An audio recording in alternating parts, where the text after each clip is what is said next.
Huh? Okay. Okay, yeah. I welcome members and also viewers who may be watching our proceedings on the Oireachtas TV to the public session of the Joint Oireachtas Committee on Children and Youth Affairs.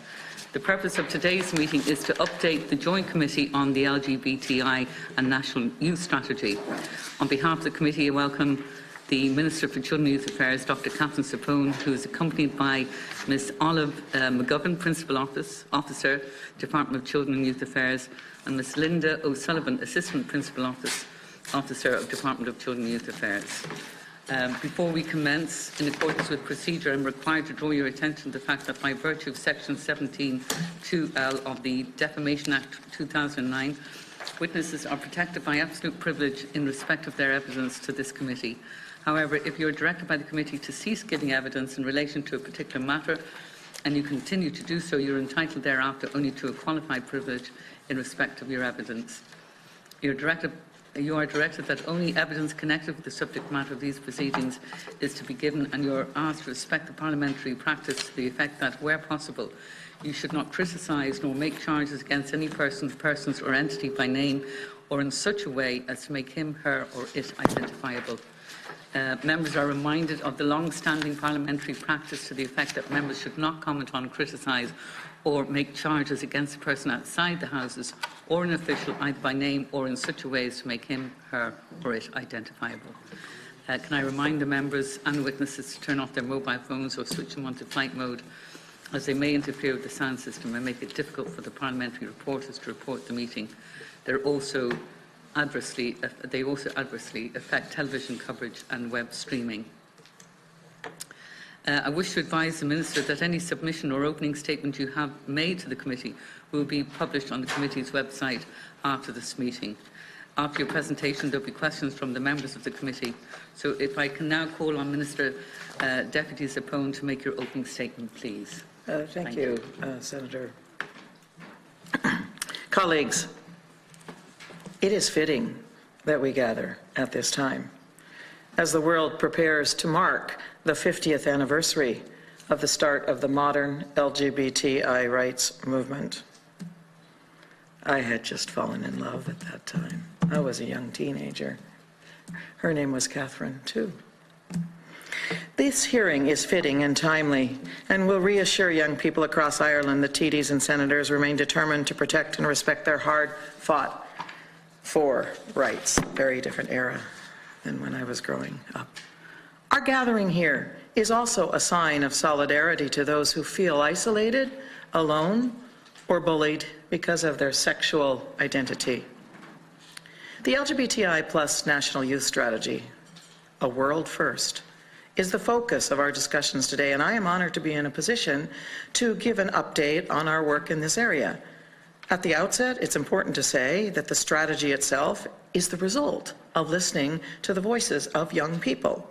More than 4,000 took part in consultations, both online and in person, at meetings across the country. 4,000, that's a pretty decent sample number, don't you think? This process was overseen by an oversight committee with independent chair Una Mullally and representatives from a broad cross-sectional group of relevant organizations, state agencies, and government departments. This committee, as I said, had an oversight role, but all members were determined that it was young people who were in the driving seat. The result is a 3-year strategy that's strongly oriented towards and will inform policy decisions until the end of next year. So, colleagues, the results of the consultation were deeply informative, and I would encourage all public representatives to take time to look at the views expressed. We ask them what they think. We should know what they say. And it's a cliche to say that Ireland is a changed country, but it's important to acknowledge that recent changes did not lead to positive comments from our young people. Marriage equality, the Gender Recognition Act, it did lead to positive comments in light of that. Marriage equality, the Gender Recognition Act, and even the fact that we're leading the world again with the youth strategy itself all have led to a very strong feeling of inclusivity by our young people. However, if our goal is a fully inclusive, equal, and fair society, we are not there yet. During the consultations, young LGBTI+ people acknowledged that discrimination and stigma, cases of bullying and harassment, and a sense of isolation and exclusion continue. The young people made suggestions to deal with these difficult issues, including better training for professionals engaging with LGBTI+ young people, enforcing anti-bullying policies, and addressing the health and the well-being of our young LGBTI people. As a result, they identified 3 goals. First, the creation of a safe, supportive, and inclusive environment. That would be good for anybody. 2, improve physical, mental, and sexual health. And 3, develop research and data to better understand lives of young members of the LGBTI+ community.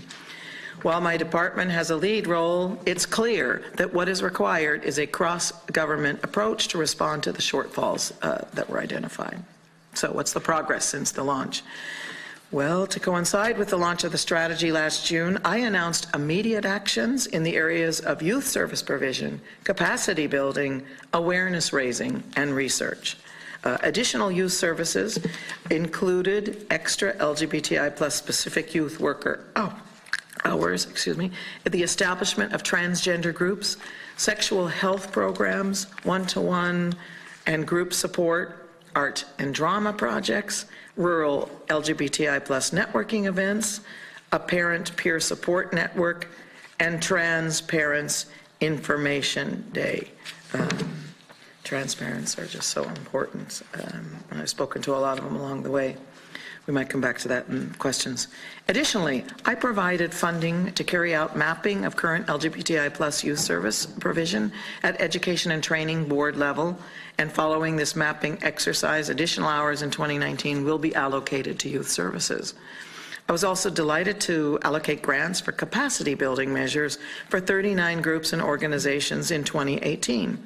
These included youth services, family resource centers, sexual health centers, addiction services, equality organizations, arts therapy organizations, and traveler organizations, and I brought a couple of just booklets with me to show and tell some of the results of that work, of the capacity building that's going on within those different organizations, Outcomers, so that's in Dundalk, and then of course, our national organization, the Youth Work Ireland, Young and Trans in Rural Ireland. Those are just a couple of the many examples of the work that's gone on. Next month, I'm going to announce a new capacity building grant scheme for LGBTI+ specific organizations for the development of further capacity building initiatives for professional service advisors. The strategy is also about to become a lot more visible. A national competition has seen young people design a new welcome sticker for all young people, for all the young people services across public and private and voluntary sectors. And I look forward to seeing it everywhere. And I was thrilled to be part of announcing who won that competition. And also, here's the actual image that was designed. And if you'd like, we have copies for everybody in the audience. It will go through some work from a communications company just to make it ensuring its visibility and its power in terms of the welcome that it provides for young people. The participation unit in my department is also working with the National Council for Curriculum and Assessment to complete a consultation with young people on the reform of relationships and sexuality education in the curriculum. Goal 2, as it relates to mental health supports, is very much the focus of the work that's led by the Belong To Youth Service, and I am delighted to say that my department has been a long-time primary funder of Belong To, and in recent years, their expansion into specific mental health supports in collaboration with Pieta House, an extraordinary organization that Senator Freeman founded, represents the kind of strategic partnerships I think that young people need. Under Goal 3, the strategy commits to develop the research and data environment to better understand the lives of LGBTI+ young people. And the tender for this research has been awarded to Professor Saoirse McGowan in the HBSE Ireland team in the Health Promotion Research Centre, the School of Health Sciences, National University of Ireland, Galway, and it's due to commence over the coming weeks. So what are our next steps? Well, over the summer, an annual report on implementation will be prepared by my department. In September, I will host an annual implementation forum on the strategy, providing an opportunity to explore what's working well and future plans. I think parents will be welcome to that event too. Already a number of further actions are planned by my department for 2020. Work will commence on developing a leadership program for young LGBTI+ leaders and potential leaders, a biennial national event to publicly celebrate LGBTI+ young people and young leaders will take place. Research proposals will be developed to examine the factors that support positive mental health for LGBTI+ young people and ascertain how these positive factors can be replicated. In terms of the governance, our national policy framework, Better Outcomes, Brighter Future, and the National Youth Strategy provide the framework within which the policy, the strategy is being implemented, and a youth advisory group has been established to recruit a broader youth forum to ensure the voice of young people remains central to the strategy implementation process. The first annual implementation report will provide a more comprehensive and detailed picture of full implementation. However, I have little doubt that this strategy has already made a significant contribution to improving the lives of LGBTI+ young people in Ireland. To conclude then, it's as I've said at the beginning, it's 50 years since members of the LGBTI+ community asserted their rights on the streets of New York through the Stonewall riots. Next month, on those same streets, Ireland's leadership will be acknowledged. At World Pride, we will be honored as a nation with a Global Luminary Award. And ambassadors from the Youth Strategy will join me to accept that award. And during my visit, I will also lead 400 Irish Americans as the Irish Consulate to New York joins the World Pride Parade. With this honor, of course, comes responsibilities. We are the protectors of rights. I'm sure deputies and senators will agree with me that we must never shirk away from that, not least when it comes to supporting our beautiful young people. Thank you, Minister. We'll now take questions from members of the Joint Committee. Deputy Neville. Yeah, just a quick one, Minister, there. You mentioned about the arts in your statement. Can you just give me I suppose a brief outline of how the arts, or how you propose to use the arts in this instance, because I cast my mind back to when I was very younger, and how I... Not that long ago, I'm sure. No, it's not that long ago. Thanks for saying that. That my own, I suppose, how, when I met people of different sexualities was through the arts. You know, a young guy growing up in rural Ireland, and at the time I was growing up, it wasn't open. It was quite very closed. Sexuality was quite very closed, and it wasn't spoken about. Thankfully today it's a lot more open, a lot more liberal, which is fantastic and accepted. The arts, I found myself, just from my own experience, was a great way, or a great medium of communication for meeting people with different backgrounds, different sexualities, whatever it is, and integrate it under a different medium. And I'm just wondering what kind of objectives or what kind of program is there through that, because I think it's a very powerful medium of communication and a very subtle medium of communication. Thank you. Do you want me to Go ahead, answer? Minister, Okay. please. You know, that is a great question, Deputy. Thank you for that. You know, I think from our perspective, the arts organizations are expected to be some of the first to engage with, especially the recognition and the welcome sticker, and that as you're I'm sure, as you would be aware, within the context of a number of the both national and local LGBT organizations, that within those contexts, they are in touch with their own local and national community art programs. And I would anticipate that they would be working with them in order to ensure, one, that there is that ongoing sense of, I suppose, inclusion and acceptance in the context of the arts, but that, two, at least of equal importance, is that we can draw on the arts to help us to find ways to, I suppose, provide the visibility of the community, and whether that's to demonstrate still the challenges that are left, but in addition to that, the ways in which people can be embraced and acknowledged. I think, Olive, do you want to add to that? Just because Olive is working very directly. I suppose just to say that in the consultation process, arts organisations would have been identified by young people as a very positive place currently, and more an emphasis in terms of gaps to be identified was much more around the sporting space. So the sport organisations were brought on as a special representative body onto the oversight committee for that particular reason, but the arts was very much a kind of a positive place, and certainly through the Creative Youth Programme and other spaces now, the expansion of the arts programmes I think is a very much a positive thing in terms of LGBTI young people's lives, but there was certainly no obvious gap around the arts organisations, and when we began to talk about the recognition marker, they were a very obvious first port of call that would be someone that would embrace something like this. Yeah, because my point again, it's about the expansion of that, because that's where I found it myself when I was younger. That was the expansion of that, and using what is in that and finding the little nuggets in what is in that that could actually transverse or digress across to the other sectors. I think that would be well worth bringing that comment and point you know, I mean, to the work of the ongoing implementation group. Indeed, exactly. The youth service hours, the additional youth service hours have in many instances applied arts-based methodologies. So I think it is through the integration of the youth sector and the arts sector. When you look at what has been done with the additional hours, it's often the addition of maybe an arts-based methodology into an already existing youth service.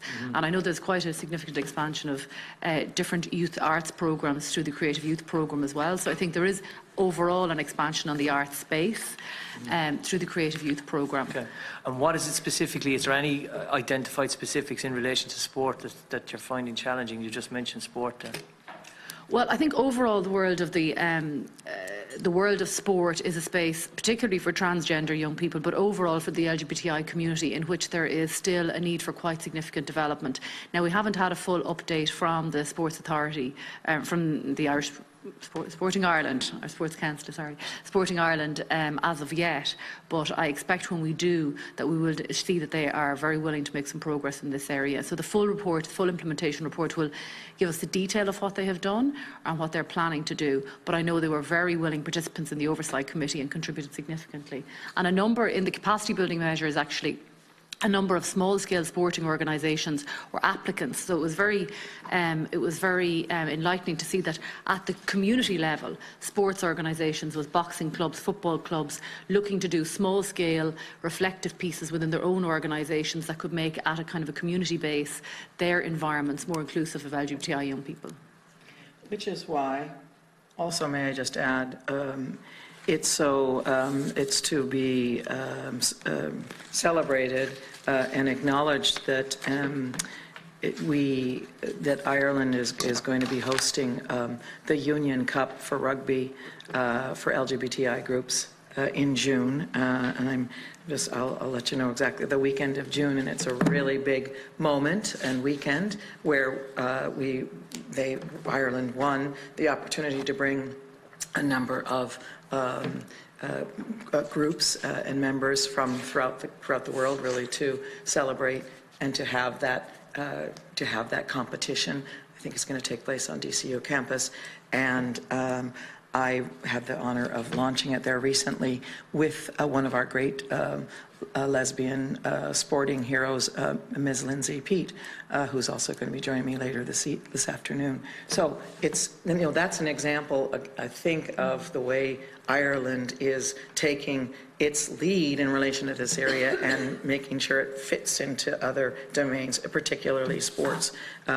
In relation to, just coming back to though, the issue around your question to specifically in terms of the arts, as I indicated, we've done this mapping exercises where there'll be some, I suppose, gaps in terms of youth services, and we are to make some decisions in terms of allocating those additional hours relatively soon. So again, I think you, Linda, was prompted by that. There's probably some suggestions there in the context of the mapping that there are gaps there, and that's what we'd like to fill, particularly in that area. Is that right? Yeah, absolutely. Yeah, so in terms of the youth service provision across the country, where there have been gaps in provision, whether it be arts or youth services, we will be looking at allocating extra provision for extra hours according to where those gaps are nationally. So that will include arts organisations also provision. Okay, Are there any go ahead. specific regions in the country where those gaps are more prevalent when you say? As the results are just coming back in of that mapping exercise, we will have the results of that over the coming months. Yeah. Thank you. Okay, Deputy, thank you, yeah. Chair. Deputy Mitchell. I just have one question there, Minister. Objective 1C, where it says there's a commitment to reviewing the relationship sexuality education curriculum, and I think we'll all agree that's really, really important. It's important for consent, for understanding the diversity of relationships, and about safe sex as well. So I want to ask you, are you hopeful that we will see real change in how RSE is delivered? Yes, I am. I think it's always important to keep the hope and to maintain hope and to image the possible. I'm also happy to say that there was a very active town hall meeting in the department recently with young people. About 80 of them attended as our consultation, particularly on this issue. And we are preparing a report for that, which will be presented to the NCCA. And that will then be part of their discussions with the minister in terms of looking what changes are being sought for. And again, it would be really helpful to provide, perhaps, if you'd like to the committee, because it is really a key area, isn't it, where there are some outstanding places where things need to change for the community. Thank you. Do you have anything to add to that? Or No, just to say that I suppose our consultation report in and of itself was able to indicate to the NCCA quite a significant amount of, I suppose, concern and recommended changes. So the 4,000 young people across the country, this was a very common theme.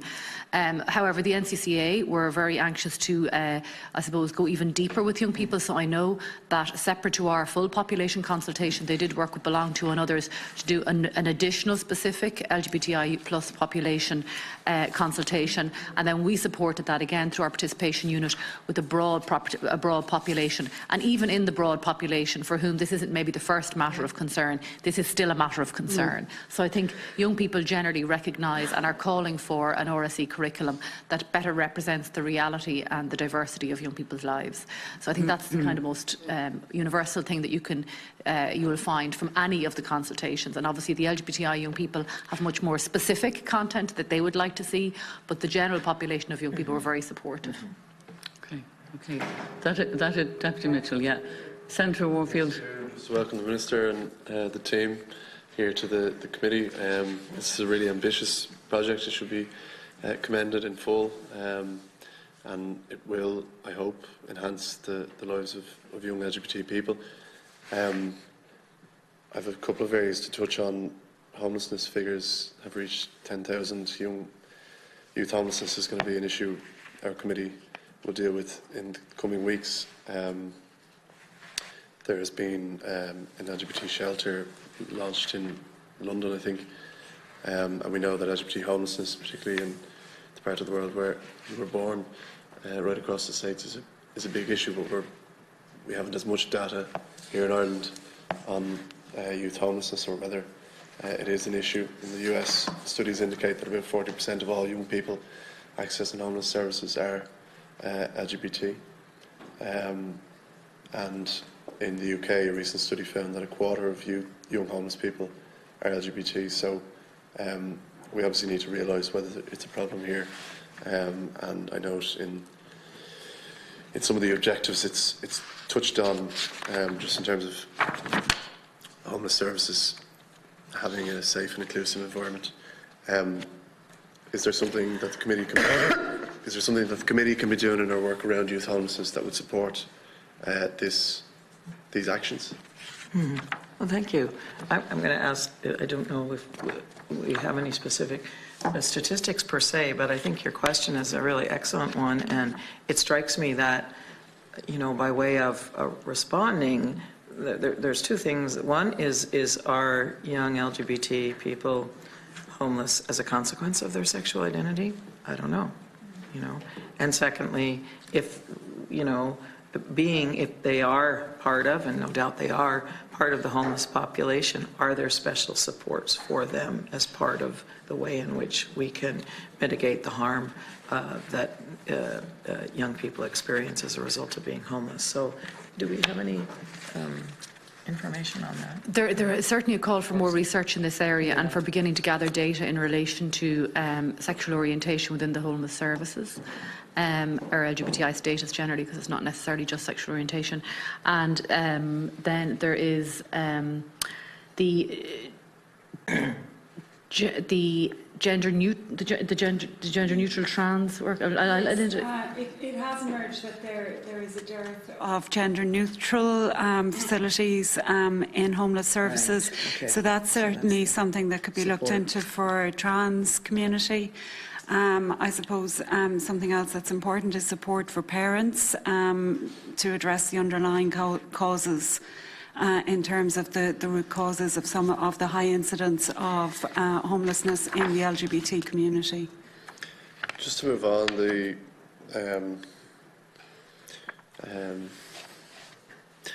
the legislation, there's an action in the Objective 8B around the prohibition of conversion therapy. And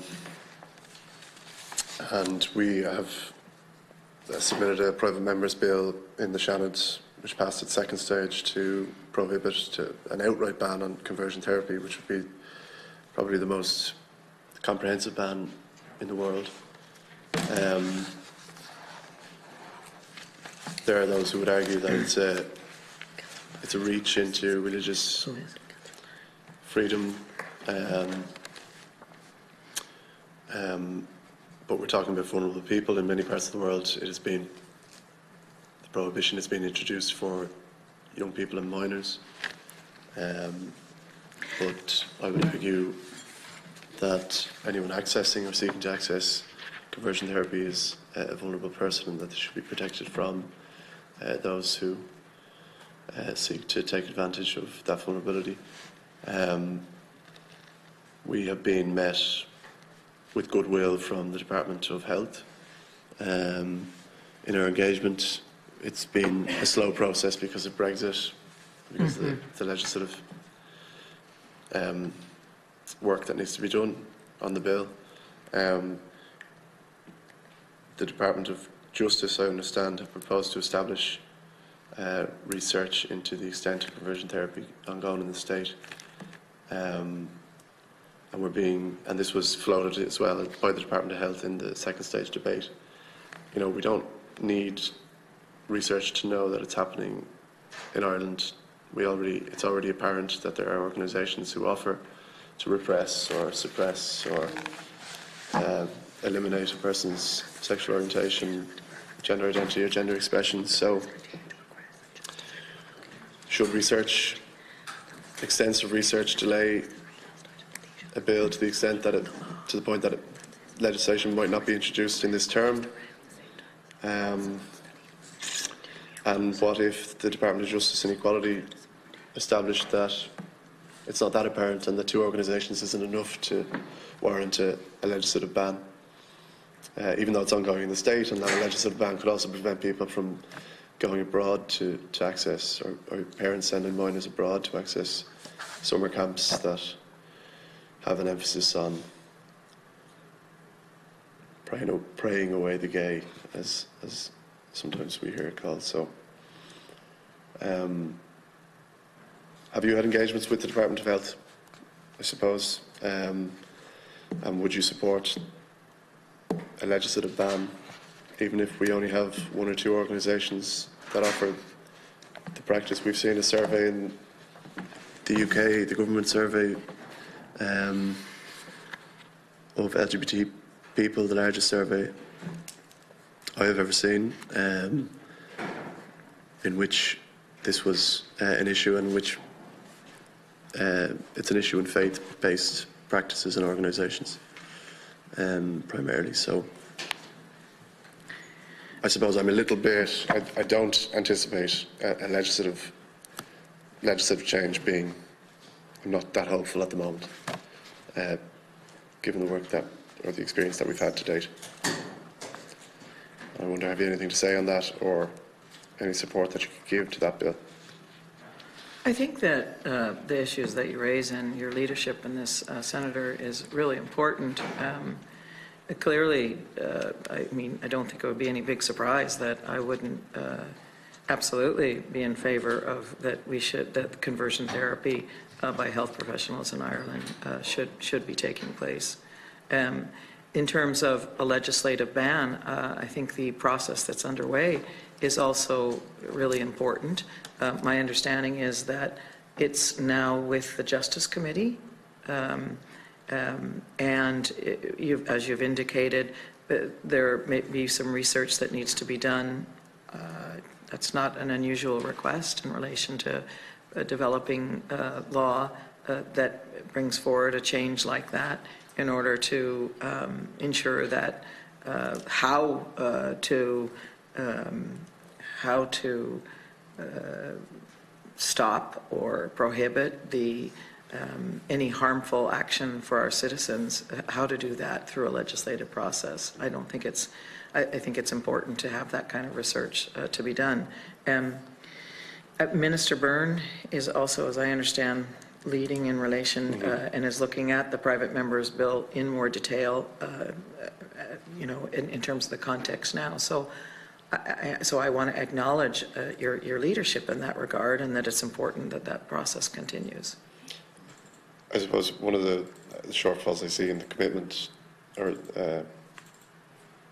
of 8B is that, and the British survey, the British government survey confirms this, is that only 5% of people who've gone through conversion therapy go through experience conversion therapy in a kind of professional regulated space. So the 95% of people who experience conversion therapy are experiencing it through faith-based organisations. So an outright ban, as we've proposed, is the only way we can really address the issue. But yeah, I'm not contesting. I'm not contesting that research is needed, but I suppose I'm just slightly concerned that the Department of Justice and Equality are now conducting research, and that maybe I have an anxiety that the two strategies might conflict. Well, I will bring your comments back to the Minister, but go ahead. Just for the record, I don't think the Department of Justice are doing the research. It's just these matters have been considered in the context of the inclusion strategy. Yeah, I don't think there's, Linda, am I correct? There's no additional research. No, there's no additional research. The policy context is the inclusion strategy. Let's correct that. And the final action in the justice strategy, the wording of that is currently under negotiation, so it remains to be seen how that will be formulated. Okay, and just last, is there a time? Go ahead. There's, just in terms of the provision for youth services and youth support, you mentioned the mapping out the current services. When I speak to the likes of Chalk Sullis in Galway, or Gay Project and Link in Cork, or phone lines like Gay Switchboard and the LGBT helpline, they all seem to be applying through different funding streams. I wonder, sometimes that's good, because when the austerity junkies are around and things are cut back, separate funding channels can protect the services that we have and whatever. But is there an argument to say that we should streamline those services? And I also have a concern that there's less money going to Cork, from my experience, to services in Cork. And I wondered, will mapping kind of lay out those